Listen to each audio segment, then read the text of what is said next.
Vous avez longtemps fait confiance à votre instinct pour avancer dans la vie. Mais aujourd'hui, vous pouvez compter sur un partenaire fiable. Le groupe BGFI Banque dispose d'une expertise reconnue dans ces 4 métiers. La banque commerciale, la banque d'investissement, les services financiers spécialisés et l'assurance. Parce que nous épousons votre vision de l'avenir et nous nous attachons à la réaliser, le groupe BGFI Banque est la pièce maîtresse de votre réussite. BGFI Banque, votre partenaire pour l'avenir.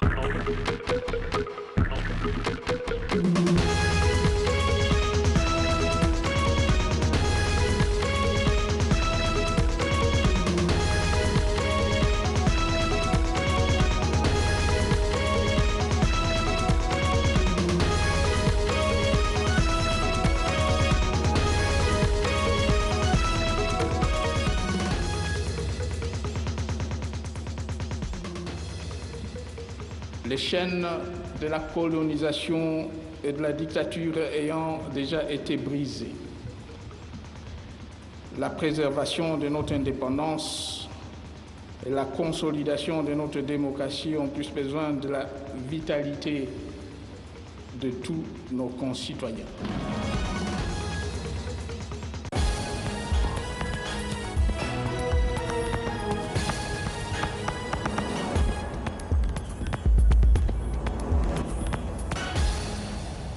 Mesdames et messieurs, bonsoir et bienvenue aux 20h, dont voici les titres. 28 avril, la communauté internationale célèbre la journée de la sécurité et de la santé au travail. Occasion d'interpeller et de sensibiliser la tripartite, gouvernement, patronat, travailleurs sur le risque professionnel et les mesures de protection. Ils ont promis d'apposer leur signature aujourd'hui sur l'arrangement particulier document relatif à la mise en œuvre de l'accord du 31 décembre 2016. Ils l'ont fait. Alexis Lenga, Jacques Lungwane et Fidel Babala ont tenu leurs promesses. Encore une fois, mesdames et messieurs, bonsoir. 24 heures après la cérémonie officielle de la signature de l'arrangement particulier relatif à la mise en œuvre de l'accord du 31 décembre 2016, 3 membres de la plateforme Front pour le respect de la Constitution ont à leur tour apposé leur signature sur ce document. On fait le point avec Jean-Pierre-Henri Kassangalambingo. Ils ont été nombreux à se succéder à la table apprêtée à cet effet par le protocole dans la salle de congrès du Palais du Peuple en vue d'apposer leur signature au bas de l'arrangement particulier qui éclaire sur les modalités pratiques de la mise en œuvre des dispositions de l'accord du 31 décembre 2016 issu des négociations directes tenues au centre interdiocésain de Kinshasa. 24 heures après la cérémonie officielle que les présidents des 2 chambres du Parlement de la République démocratique du Congo ont conduit, revêtus de la qualité de co-représentants personnels du chef de l'État, d'autres acteurs de la scène politique se sont mis dans le prolongement de l'événement du 27 avril 2017. De là à se convaincre de l'idée que l'essentiel est d'aller au plus vite aux élections, il y a un pas de géant qu'on n'hésiterait pas de franchir. Quelle que soit la personne, nous sommes 3 secrétaires généraux. Il y a un 4e qui est absent pour des raisons personnelles. Les gens sont interchangeables, quelle que soit la personne. Il y a un chef de parti qui est Jean-Pierre Bemba qui a donné sa validation. Et voilà, nous sommes là pour. Nous avons travaillé ces textes hier. Vous vous souviendrez qu'il y a eu des divergences qui sont restées en suspens. Nous avons aplani hier et nous avons jugé opportun de rendre compte d'apport à nos structures et de venir signer ensuite. C'est ce que nous avons fait aujourd'hui. Le reste du rassemblement va suivre pour que nous nous trouvions tous autour des préparatifs des élections, qui reste maintenant la chose la plus importante que le peuple attend, parce que nous ne pouvons pas distraire notre démarche à cause des problèmes de petits conflits internes au sein de nos composantes respectives. L'arrangement particulier ne peut pas avoir la même substance que l'accord, puisque l'arrangement particulier porte mesure d'exécution des dispositions de l'accord que nous avons signé. Donc forcément, il y a plus de détails dans l'arrangement particulier qu'il n'y en a dans l'accord. Je dois préciser que la majorité présidentielle n'est pas intéressée par la présidence du CNSA. Nous l'avons dit à nos amis, il faut qu'ils nous croient. Nous pensons que c'est à l'opposition à pouvoir trouver une personnalité consensuelle. Auparavant, le président de l'Assemblée nationale, Obé Minakou, a conféré avec le chef de la mission diplomatique des États-Unis en République démocratique du Congo. Les 2 personnalités auraient échangé sur la situation politique de l'heure. La signature de l'arrangement particulier entre parties prenantes pour parler de l'accord de la Saint-Sylvestre est intervenue hier au Palais du Peuple. Vous l'avez suivi et ce soir, nous revenons sur les réactions de quelques personnalités. Regardez. Je félicite tout d'abord le chef de l'État pour cette initiative louable qui nous permet d'aller de l'avant et de tenir le cap sur les élections. J'encourage ensuite le Premier ministre de former rapidement son gouvernement de façon à ce que nous puissions ensemble, moi-même avec mon parti l'UDECO et également aussi avec les partis membres de la majorité présidentielle pour appuyer ce gouvernement et lui permettre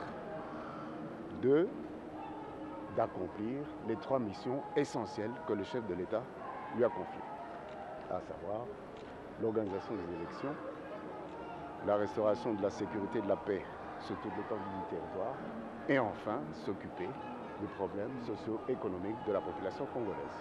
Ce que la population peut retenir, c'est que maintenant l'accord peut être appliqué dans toute son entièreté et que nous allons résolument vers les élections en mettant en place le comité national de suivi de l'accord et le gouvernement qui va donner les moyens à la CENI et qui sera contrôlé et par la CENSA et par le Parlement. Pensons que l'accord peut rester ouvert et que nos amis pourront toujours venir signer, compléter, apposer leur nom au bas de l'arrangement particulier. Ce jour, nous sommes satisfaits de voir que cet arrangement est signé et nous notons que ce n'était pas très important et décisif que nous avons marqué aujourd'hui dans l'avancement vers l'organisation des élections dans notre pays. Nous sommes donc persuadés que le texte de l'accord de l'arrangement particulier tel qu'il a été signé est un texte cohérent, qui n'a pas beaucoup de zones d'ombre et auquel d'autres Congolais comme nous qui ont été dans les négociations. Et le collectif des députés nationaux honoraires réaffirme leur soutien au Premier ministre Bruno Tshibala et promettent de l'accompagner tout au long de son mandat. Ils sont au micro de Robert Ndaïchi Sincère. Nous venons de rencontrer le Premier ministre, chef du gouvernement d'Union nationale, pour les féliciter de vive voix, bien que nous avons déposé un message de félicitations, puisque sa nomination n'est pas sortie en dehors de ce que la classe politique a convenu, notamment dans les dialogues du 31 décembre 2016, qui est soutenu par les résolutions des Nations Unies. Et la CENCO, qui a eu la mission de bons offices, on ne refuse pas, a rendu cet tablier au vu et au sud du peuple congolais, au chef de l'État, président de la République, qu'il ne lui restait que 2% que lui, le chef, devait régler. Mais le chef ne peut pas laisser le pays sombrer, puisqu'il y a des caprices de la classe politique. Il s'est assumé. Mais où est le mal? Nous nous félicitons. Et le chef de l'État pour respecter la Constitution. Et nous encourageons le Premier ministre de continuer à répondre à ces 3 missions dont il a eu de la part du chef de l'État. Notamment les élections, à pesar que nous souhaitons, sociales, puisque ça ne va pas aussi, et la sécurité. Le Premier ministre, depuis le départ, se montre très ouvert à notre collaboration. Quand je dis nous, je vois la diaspora, militante d'abord, parce que lui-même c'est un combattant. Et ça va faire plusieurs séances de travail que nous venons de faire avec lui. Il est très intéressé par les projets présentés par les Congolais vivant à l'étranger, des projets qui pourront servir ou encore bénéficier directement à la population ici sur place. Et c'est dans ce cadre-là que nous continuons à le voir. Dernièrement, nous avons annoncé et présenté un projet sur la bibliothèque citoyenne et tant d'autres projets que lui-même est très enchanté de connaître. Et ici, nous sommes en train de voir la mise en œuvre de ces projets au pays. Nous l'avons dit en titre, la communauté internationale célèbre aujourd'hui la journée de la sécurité et de la santé au travail. À ce jour, il est question d'interpeller et de sensibiliser la tripartite gouvernement, patronat et travailleurs sur le risque professionnel et les mesures de protection. Compte rendu, Vital Pagabita. Cette manifestation s'est déroulée sur un thème international assorti d'un thème national, renforcement des capacités institutionnelles dans la collecte et l'utilisation des données statistiques sur la sécurité et santé au travail. Au regard de ces thèmes, il est question d'interpeller et de sensibiliser la tripartite, gouvernement, patronat, travailleurs sur les risques professionnels et autres accidents du travail et les mesures de prévention. Pour cela, il est impérieux de dresser une liste des maladies professionnelles par l'autorité compétente, comme l'a suggéré l'intersyndicale nationale du Congo. Au niveau de l'INSS, la directrice générale Agnès Moide a présenté 945 dossiers déjà traités sur les cas d'accidents du travail en RDC. Le patronat congolais adhère également à ces thèmes en promettant d'améliorer son système de prévention des risques professionnels sur lesquels d'ailleurs s'est longuement attardé le ministre d'État, ministre du Travail, Emploi et Prévention sociale, Lambert Matouk Memas. C'est ici l'occasion de fustiger tout comportement ou attitude susceptible de biaiser la collecte des informations par notamment les sous-déclarations et la minoration des rémunérations des travailleurs, la non-affiliation des employeurs, l'absence d'immatriculation des travailleurs et j'en passe. Plusieurs invités à cette manifestation dans la salle Okapi de l'hôtel Vénus, parmi lesquels le ministre d'État, ministre du Plan, Lucien Boussa. Parlons de la jeunesse à présent avec cette réunion stratégique entre les leaders de jeunes africains et russes. Il est question d'échange d'expériences pour que les jeunes qui sont l'avenir de demain soient un modèle dans la société. Explication Pierre Mbouyou Saïdi. La synergie des forces vives juvéniles africaines conjugue d'énormes efforts pour une participation rationnelle et efficace du continent africain aux assises du 19e Festival de jeunes étudiants prévu au mois d'octobre prochain en Russie. Telle fut la principale orientation de la réunion stratégique ouverte par le directeur de cabinet adjoint du chef de l'État, c'est vendredi 28 avril 2017 à Kinshasa. Le devoir de ma génération est aussi de vous préparer à affronter ce combat sous toutes ses formes. Pour réussir dans ce combat qui est le vôtre, il existe une arme irrésistible, la seule que personne ne saura vous arracher, la seule que personne ne viendra vous voler.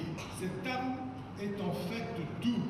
La première partie est constituée de la conscience et la seconde des connaissances. Cette réunion de haute facture diplomatique a vu le ministre des Médias cerner la pertinence de la tenue des dites assises à Kinshasa.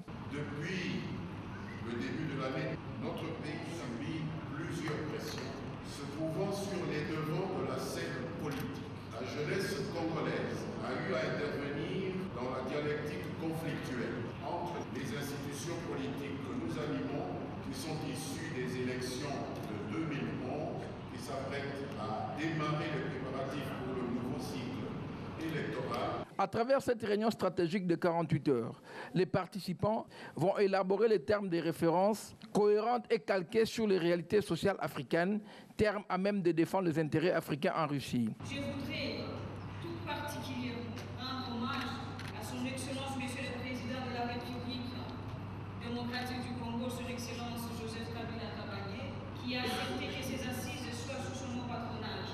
Ceci démontre l'importance de l'apport de la jeunesse congolaise à la jeunesse africaine en particulier et les jeunes du monde en général. Ces jeunes, venus de toutes les parties du continent africain, s'engagent à contribuer au succès de cette réunion stratégique. Traversons les frontières à présent, direction Washington, pour vous parler de cette réunion de travail entre le ministre congolais des Finances, Henri Yavmoulang, et le directeur général de la Banque africaine de développement. C'était en marge de réunion de printemps de la Banque mondiale et du Fonds monétaire international. Et au cœur de cette réunion, le renforcement de la coopération entre la BAD et la République démocratique du Congo. Envoyé spécial, Oscar Mbalkaïch. Les assemblées annuelles du Fonds monétaire international et de la Banque mondiale, année 2017, ont été marquées par des rencontres bilatérales et multilatérales entre les délégués de la RDC et ceux des institutions financières internationales telles que la Banque africaine de développement BAD. Le ministre des Finances et gouverneur pays auprès de la Banque africaine de développement, Henri Yavmoulang, a échangé dans ce cadre avec les directeurs généraux de la Banque africaine de développement, région Afrique centrale. Plusieurs questions d'intérêt commun, notamment les plans de la coopération entre la RDC et la BAD, ont été passés en revue entre les deux personnalités. Nous avons pu parler du programme de travail qui nous attend pour cette année 2017, en particulier prenant en compte les conditions actuelles du pays, la crise économique qui a été due au choc externe. Parmi les pays candidats pour abriter les sièges de la Banque africaine de développement pour l'Afrique centrale, la RDC est éligible, a-t-il souligné.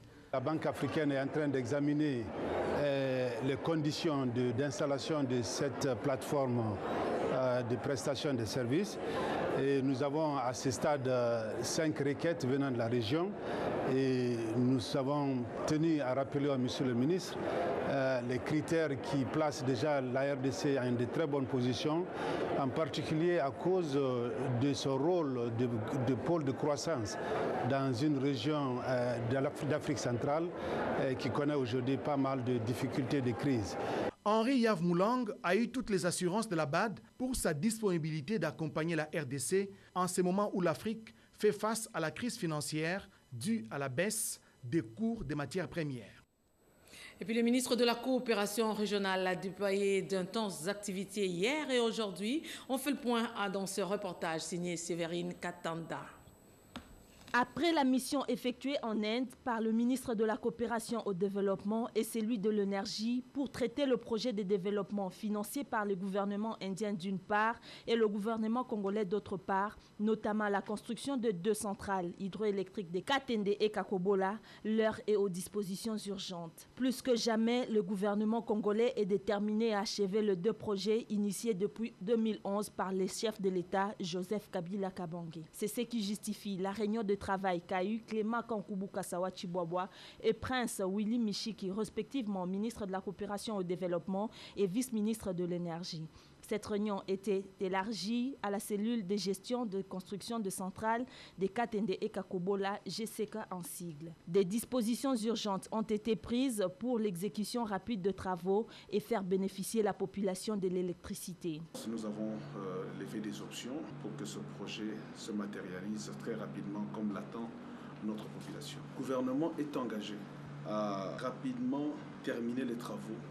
La population puisse s'approprier ce projet parce que c'est un projet qui est destiné finalement à la population qui va en bénéficier afin que les travaux s'exécutent dans des meilleures conditions de sécurité. Plusieurs facteurs étaient à la base du blocage de l'évolution des travaux, d'où la décision de rompre le contrat avec la société Angélique Construction. À ce jour, un compromis a été trouvé. Nous venons maintenant de trouver un compromis avec Exim Bank. Nous avons déjà envoyé l'appel d'offres et au mois de septembre, tout va commencer en ce qui concerne la distribution et le transport de l'énergie électrique. Donc ça va concerner Kakobola Ngungu, Kakobola Kikwit et puis Idiofa. Pour Katende, il fallait reprendre d'abord les travaux de génie. Au même moment qu'on reprend les travaux de génie, on va reprendre aussi les transports de la ligne, qui c'est l'énergie électrique sera transportée à Kananga, Chimbulu et Mbujimayi. D'un ministère à un autre, cette fois-ci, nous nous rendons au ministère de l'Industrie où nos reporters nous font état de la validation du rapport sur le programme national des mises à niveau. La dynamique de la mise à niveau pour rendre performantes et compétitives les entreprises industrielles congolaises dans le cadre du programme des restructurations et des mises à niveau de l'Afrique centrale, PRMN, est dans sa phase de mise en œuvre. Dans le cadre de la pérennisation des acquis du dit programme, la République démocratique du Congo sera bientôt dotée d'un programme national de mise à niveau. L'étude a été présentée par les consultants internationaux aux acteurs impliqués pour sa validation avant d'y apporter quelques enrichissements.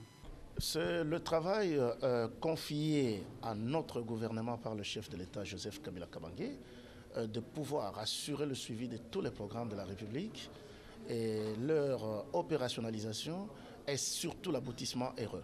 Donc, je m'emploierai, moi, en tant que ministre de l'Industrie, à assurer le suivi au jour le jour. Par ailleurs, les représentants de l'ONUDI, Thomas Maketa, dont son organisation est chargée d'exécuter les programmes financés par l'Union européenne, a donné l'objectif poursuivi par le PRNM à travers les différentes activités, notamment améliorer la performance interne des entreprises congolaises. Les représentants du PRNM, Jean-Yves Chizogan, donnent ici les contextes sur l'élaboration de cette étude. Nous travaillons déjà sur la phase de déploiement, c'est-à-dire celle qui permet de prendre en compte les expériences vécues dans la phase pilote. Et donc, ce rapport qui va être fait, lorsqu'il va être validé, va être utilisé, justement pris en compte dans la conception de la phase de déploiement. Le PRNM vise le renforcement des capacités productives de l'Afrique centrale afin que la sous-région puisse faire face de manière soutenue aux défis de l'intégration régionale et mondiale. Et le président de la Commission électorale nationale indépendante a organisé une matinée d'échange avec le cartel des femmes leaders sur le processus électoral. Explication Marcelin Mouanateba.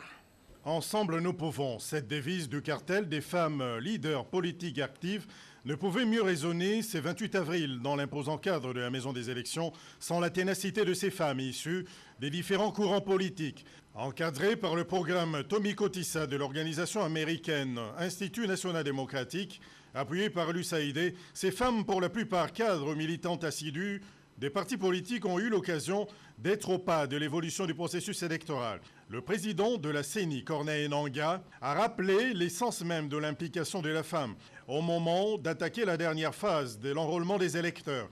Tout en appréciant la réactivité de ces femmes, le numéro 1 de la CENI les a exhortés à quitter le stade de potentielle candidate, tout en épousant le réalisme. Tout ça, ça a un prix, c'est la mobilisation, tout azimut, qui fera barrière à la division, car c'est projeté dans l'ordre dispersé, fragilisera la femme et l'espoir de réaliser un bon score aux élections va s'amenuiser. On a voulu que le président de la CENI vienne un peu expliquer aux femmes le processus électoral. Il nous a expliqué, il nous a éclairé, il nous a même donné des stratégies pour que nous puissions gagner aux élections, parce que les femmes qui étaient venues sont des potentiels candidats. Donc il fallait écouter ce que la CENI a déjà fait, ce qu'il compte faire et comment nous allons aux élections. Le travail d'ensemble, tant pour les partis de la majorité, ceux de l'opposition et pour les indépendants, est dans l'intérêt de la femme et de la nation congolaise. Leurs différences constituent leur richesse. Vous avez certainement suivi sur nos antennes le gouvernement de la République, par le biais du ministre de l'enseignement primaire, secondaire et professionnel, avait réceptionné 2 bulletins avec armoirie de la République. Et depuis lors, Gaston Moussemena s'emploie à distribuer ce bulletin aux différents gouverneurs. Et hier, c'était le tour du chef de l'exécutif provincial des Lituri, Jean-Pierre Chibango. Anastasie Doumbou nous en parle. Après la réception de bulletins scolaires par le ministère de l'enseignement primaire, secondaire et professionnel, l'heure à la remise de ceux imprimés de valeur aux différents gouverneurs de province de la RDC. Après Kinshasa, le Congo central et le Kwilu, c'est le tour du gouverneur de l'Ituri de réceptionner officiellement les lots de bulletins pour les écoles de sa juridiction. C'est le représentant du ministre de l'EPSP, Jean-Baptiste Assoumani, conseiller financier du ministre, qui a remis l'échantillon de bulletins scolaires au gouverneur Abdallah Penembaka. Nous devons féliciter et remercier le chef de l'État pour cet acte et remercier le gouvernement de la République, spécialement le ministre de l'EPSP, l'honorable Gaston Moussemena, pour ce geste combien louable. Et soyez rassurés que ces bulletins arriveront à destination dans un temps record. On reste à l'EPSP où le ministre Gaston Moussemena Bongala a rassuré les notables du Grand Kassai et toute la population congolaise de la tenue le 2 mai prochain de l'épreuve de dissertation sur l'ensemble du territoire national, y compris dans l'espace kassaïen. Mais il n'a pas exclu l'organisation d'une session spéciale dans les zones où sévise encore l'insécurité. Le patron de l'EPSP a fait cette déclaration au cours des échanges qu'il a eus avec une délégation des notables du Grand Kassai, conduite par l'ancien ministre des Sports, Denis Kambaye. Mais ce que vous devez savoir est que le gouvernement a pris toutes les dispositions après le rapport du vice-premier ministre, ministre de l'Intérieur, pour que ces examens se tiennent aussi dans l'ensemble de l'espace Grand Kassai, parce que la sécurité doit être assurée. La délégation du Grand Kasaï a salué les assurances données par le ministre de l'EPSP qui tiennent compte de la réalité sur le terrain où dans certains coins, les populations restent encore dans la bourse et la forêt. L'inspection générale de l'EPSP indique que 630 000 candidats inscrits pour les cycles longs que pour les cycles courts pour ces épreuves hors session qui commencent par la dissertation le 2 mai prochain. Et justement, en parlant de ce bulletin, retenez que le directeur de cabinet du gouverneur de la Chopo, je citais Willy Bafoa Lifeta, a réceptionné le bulletin réservé à sa juridiction au nom du gouverneur. C'est dans les soucis de recadrer certaines irrégularités connues autrefois au niveau des établissements scolaires en fin d'année que le gouvernement de la République, par le biais du ministère de l'enseignement primaire et secondaire, vient d'imprimer de nouveaux bulletins identiques et recommandés pour toutes les écoles du pays. Après les provinces du Congo central, Ituri, Kwilu et autres, vient le tour de celle de la Chopo de réceptionner le nouveau bulletin.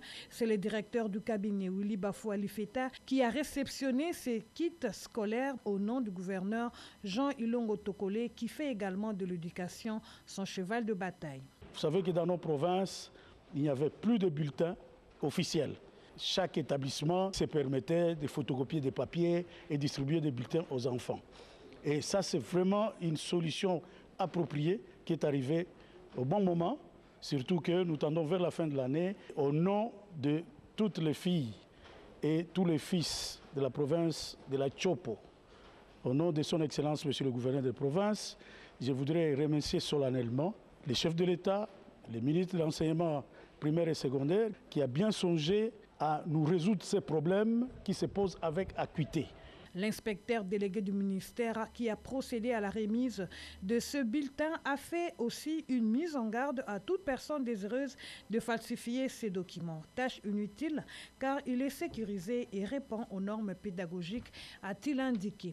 Il y a lieu de signaler que ce bulletin a quelques particularités afin de catégoriser les niveaux d'élèves. Les bulletins imprimés en bleu clair concernent la maternelle, ceux en blanc pour le primaire, en verte concernent le secondaire et le jaune pour les humanités. C'était donc un commentaire signé Mireille Ndekami Suluvungi. En mission d'exploration en République démocratique du Congo, la délégation russe de la firme Gazprom Bank a échangé avec le directeur général AI de l'ANAPI sur les opportunités d'investissement en République démocratique du Congo. Hermé Bangando, Betty Amani, reportage.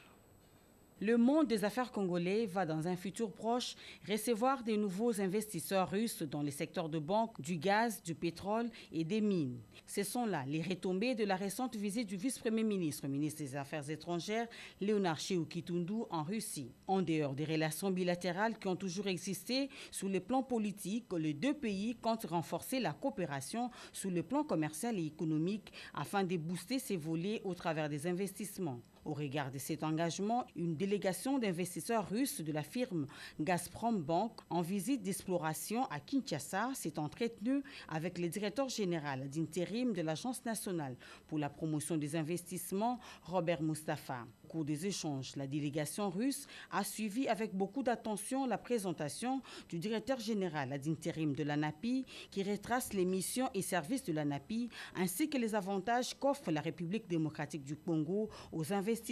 C'est la troisième banque en Russie avec un total actif de 100 milliards de dollars américains. Et Gazprom, c'est une grande entreprise de renommée internationale spécialisée dans le domaine du gaz. Et donc, il était question de présenter les opportunités d'investissement dans ces principaux secteurs. Le directeur des Gazprom Bank Group, Sergi Baranov, a souligné que cette visite consiste à adresser les grandes lignes de coopération de projet. Nous allons bien évidemment étudier toutes ces informations et tous les secteurs prometteurs qui nous ont été présentés. Ce que nous recevons comme information aujourd'hui nous rassure beaucoup et nous espérons pouvoir trouver des projets intéressants, surtout dans les domaines qui sont les nôtres. Cet entretien a permis aux deux parties de traduire en actes les besoins de coopération économique dans un futur proche. Un invité de marque a franchi ce matin les portails du ministère des Infrastructures et Travaux publics. Il s'agit du gouverneur de la province de Lualaba. Richard Mouyège et Thomas Louaka ont débattu des questions liées à la réhabilitation de certaines routes dans la province de Lualaba. Les urgences des infrastructures routières au niveau de la province de Lualaba ont conduit Richard Mouyège Manguez-Mans, qui en est le gouverneur, chez le ministre des Infrastructures, Travaux publics et Reconstruction, Thomas Louaka Losenjola. Des échanges fructueux et très prometteurs s'en sont donc suivis. Il nous faut absolument relier Kolwezi à Dilolo. Il faut une bonne route pour atteindre la frontière avec l'Angola. Il faut une autre route pour atteindre la frontière avec la Zambie. Ce sont des matières à compétence nationale. Il était important que nous venions voir le ministre chargé des infrastructures. Nous avons eu une très belle réunion et nous avons plaidé aussi pour la route Kassaji-Sando à Kapanga, où le trafic entre les Kassai et les Lualaba est assez intense. Il nous faut absolument un soutien. C'est vrai que nous allons démarrer avec les travaux de cantonnage, mais il faut des travaux intenses pour que cette route soit durable et qu'elle résiste aux prochaines pluies. Voilà brièvement le projet. Nous avons aussi parlé de nos relations avec FONR et beaucoup d'autres petits problèmes, mais l'essentiel a été fait. Et puis la ministre du Genre, Enfants et Familles a présidé la réunion des partenaires sur la promotion des familles en République démocratique du Congo. Autour d'une table, Madame le ministre du Genre, Enfants et Familles et les partenaires au développement. Ces derniers ont présenté à Marie-Louise Mwangué les résultats satisfaisants du projet intitulé « Hommes et femmes, progressons ensemble pour lutter contre les violences liées au genre en République démocratique du Congo ». Projet lancé en 2013 et clôturé le 31 mars 2017, dont les actions ont consisté à sensibiliser les populations congolaises pour la réduction des violences sexuelles vis-à-vis de la femme, notamment à Kinshasa et dans la province de l'ex-Bandundu. Pour les partenaires au développement, la mise en œuvre du projet sur la lutte contre les violences de tout genre a permis aux hommes des provinces évoquées de changer leur comportement et de vivre en harmonie avec les femmes. Et résultat très encourageant pour Madame le ministre, qui a félicité ici l'Union européenne, l'UNICEF et tous les partenaires. Je félicite tous les acteurs impliqués dans la mise en œuvre de ce projet pour l'ardeur, l'esprit d'abnégation et d'humanisme qui les ont animés pour l'atteinte des objectifs qu'ils se sont assignés pour le bien-être des bénéficiaires. Sur ce, je déclare close la dernière réunion du comité de pilotage du projet Femmes et hommes, progressons ensemble. Madame le ministre et ses hôtes ont échangé et arrêté des stratégies afin de lancer dans les jours à venir d'autres actions pour lutter davantage contre les violences basées sur les genres. L'autorité les a remerciés pour le travail abattu et promis toute sa collaboration. Allez, je vous amène à présent à Chikapa, où le gouverneur de province tient à rassurer la population de la sécurité, surtout du calme qui règne au sein de sa juridiction. Il l'a fait à travers une marche avec les membres du Conseil provincial de sécurité, marche à laquelle a pris part une grande partie de la population. Regardez. Sécurité au Kassai, le gouverneur de province rassure sa population. Marc Manyangandambo a fait des meetings populaires ce vendredi pour assurer ses administrés face aux folles rumeurs faisant état de l'attaque de certains quartiers de la ville de Chikapa. Sami 1, Sami 2, Kamalenga, Kanzala. Ces quartiers de la commune de Kanzala se sont réveillés ce matin sous une psychose totale suite à une folle rumeur de l'attaque de miliciens. Concert des casseroles, bruit partout. La nuit aura été longue, voire très longue pour certains. C'est pour rassurer sa population du calme et de la paix qui règne au chef-lieu de la province que le gouverneur Marc Manyangandambo est allé à la rencontre de sa population. Au grand marché de Kamalenga à pied jusqu'au rond-point de Libération pour chuter au gouvernorat, le gouverneur Marc Manyangandambo appelle sa population à l'unité et à dénoncer tous les sommaires de troubles. Son Excellence, M. Joseph Kabila Kabange, chef de l'État, qui impulse une action de paix et d'unité au sommet de l'État. Et c'est ce que nous avons voulu relayer, parce que depuis un certain temps, nous sentons qu'il y a une certaine propension à la haine tribale par rapport au phénomène que nous avons vécu ici. Comme nous l'avons toujours dit, dans toute famille, il y a des bons et des mauvais. Mais ce n'est pas pour cela que la famille ne peut pas exister. Tchikapa a vocation à un développement et il ne peut se développer qu'avec tout le monde, avec toutes les communautés. C'est donc pour cela que vous avez vu que nous avons parlé au niveau du marché. Parce qu'au marché, justement, c'est le lieu de retrouvailles de tout le monde. Et c'est de là que nous sommes partis. Et vous avez remarqué que tout le monde était dans cette marche pour que nous puissions ensemble prêcher l'unité, ensemble prêcher la cohésion. Je vous renvoie à mon discours quand je suis arrivé ici à Tchikapa. Que Tchikapa ne peut être construit que par ses propres fils. Et je vous ai donné la définition du fils de cette province. Ce n'est pas seulement celui qui est né dans cette province. Ce n'est pas seulement celui qui clame, à tort ou à raison, qu'il est fils de cette province, mais tout Congolais. Et puis dans la province du Haut-Katanga, quelques membres du gouvernement ont effectué une descente à l'hôpital général de Kisanga, question d'apporter un réconfort moral aux malades. L'engouement de l'effervescence et beaucoup d'entrain ont été perceptibles au cours de la descente du ministre provincial des infrastructures, Nazem Nazembe, ce jeudi 27 avril 2017, au quartier Kisanga à Matipicha. À ses côtés, Justin Kielangaoy, son collègue de la santé. Objectif de la descente, l'hôpital général des références Kisanga, vandalisé il y a quelques semaines en arrière par une foule meurtrière des manifestants incontrôlés. Il ne faut jamais accepter que quelqu'un vienne vous dire « détruisez ce qui vous appartient ». Hein? L'argent de l'État, les biens de l'État, c'est votre argent, c'est votre bien. Ce n'est pas pour Nazem, ce n'est pas pour le gouverneur, ce n'est pas pour opposition ni majorité, c'est votre argent. La visite se clôture, une dame improvise et plaide pour la remise du transformateur à Matipicha. Nazem Nazembe se plie à la requête et se rend à la cabine. Toute une foule animée l'accompagne en cortège. Sur place, la population écoute ce qu'elle voulait entendre. Le retour du transformateur est annoncé. Nazem Nazembe promet de le remettre en place en 3 jours. C'est donc une double satisfaction pour ces habitants de Matipicha qui attendent pour bientôt un tout nouveau centre de santé aux standards internationaux et le retour imminent du courant électrique. Ceci grâce à l'intervention de l'honorable Nazem Nazembe, fervent adepte de la révolution de la modernité telle que prônée par le chef de l'État, Joseph Kabila Kabange. Et la journée nationale de l'enseignement, c'est le 30 avril de chaque année. Et cette année, le 30 avril tombe un dimanche. Donc, le ministère de l'Enseignement a décidé de célébrer cette journée demain, samedi. Et Gaston Moussimena, qui est le ministre de l'Enseignement, a adressé un message. Il a mis l'accent sur la qualité des enseignements dispensés aux élèves. Il a aussi rappelé le message du président de la République qui stipule, je cite, « C'est sur le banc de l'école que s'est construit le Congo de demain », message à suivre dans nos prochaines éditions. Direction le Lualaba, où il y a eu pose de la première pierre pour la construction d'une école en faveur des enfants sortis des mines. Le gouverneur de Lualaba a lancé ces travaux, une manière d'encadrer ces personnes vulnérables.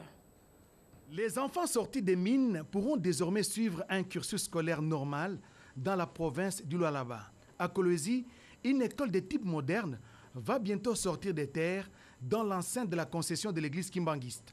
Le gouverneur du Lualaba, Richard Mouyej Manguesmans, a posé la première pierre de construction de cet ouvrage pour l'encadrement scolaire des milliers d'enfants issus des sites d'exploitation minière et artisanale de Kassoulou. L'entreprise Wayo Sedem, qui finance le projet, se propose de signer un accord de partenariat avec l'INPP pour l'apprentissage des métiers en faveur des enfants qui ont dépassé l'âge scolaire. Richard Mouyej Manguesmans a par la suite visité les bureaux du comité de surveillance et d'alerte sur le travail des enfants sortis des mines. C'est vous dire que le programme est ambitieux, mais l'engagement de notre partenaire semble fort. Nous lui faisons confiance et nous espérons que nous arriverons au résultat. Il s'agira de délocaliser les communautés qui sont sur les sites concernés. En d'autres termes, créer une nouvelle cité pour les amener vivre dans cette cité et libérer totalement les sites de manière à y faire une exploitation de manière ordonnée, systématique, mettre à l'abri mettre les creuseurs à l'abri des accidents et éloigner définitivement ces enfants dont leurs places sont dans les écoles ou dans les instituts de formation professionnelle, mais aussi encadrer les femmes vulnérables vers des tâches plus légères. Des émissions de sensibilisation pour enfants et femmes vulnérables seront organisées dans les tout prochains jours. L'avenir de la société en dépend. Et puis quelques communiqués avant de clore ce journal. La Direction générale des impôts informe tous les contribuables qui ne sont pas encore acquittés du solde de l'impôt sur le bénéfice et profit IBP de l'exercice fiscal 2017, revenu 2016 ou de l'impôt forfaitaire que les guichets des banques commerciales, institutions financières, tout comme les bureaux de la DG, de CDI, de sièges modélisés et modernisés, de direction provinciale des impôts ainsi que des centres d'impôts synthétiques resteront ouverts ce samedi 29 avril 2017 jusqu'à 14h pour leur permettre de remplir leurs obligations. Aussi appellent-elles leur attention sur le fait que le défaut de paiement au-delà du 29 avril 2017 donnera lieu à une taxation d'offres assortie de pénalités fiscales conformément à la loi faite à Kinshasa le 28 avril 2017, scellé Yala Gouli. Un communiqué nécrologique. Il a travaillé à la radio-télévision nationale congolaise pendant des années. Et il a tiré sa révérence dernièrement. Il s'agit de Joseph Mukendi Sambaï. La levée du corps de la clinique Ngalema a eu lieu cet avant-midi. Et le corps est exposé au quartier Beauvon à Lingwala. L'enterrement est prévu pour demain samedi 29 avril 2017. Mesdames et messieurs, vous avez suivi ce journal à Kinshasa, la capitale, en province et partout ailleurs. C'en est fini pour ce journal, un journal que nous dédions à tous les travailleurs du monde entier qui célèbrent ce jour, la Journée internationale de sécurité et de la santé au travail, ceux-là même qui courent de gros risques pour nouer le deux bouts du mois. Le travail anoblit l'homme. Une autre femme travailleuse, Célestine Sungu, se fera le devoir de vous présenter le journal de minuit. Merci, bonsoir.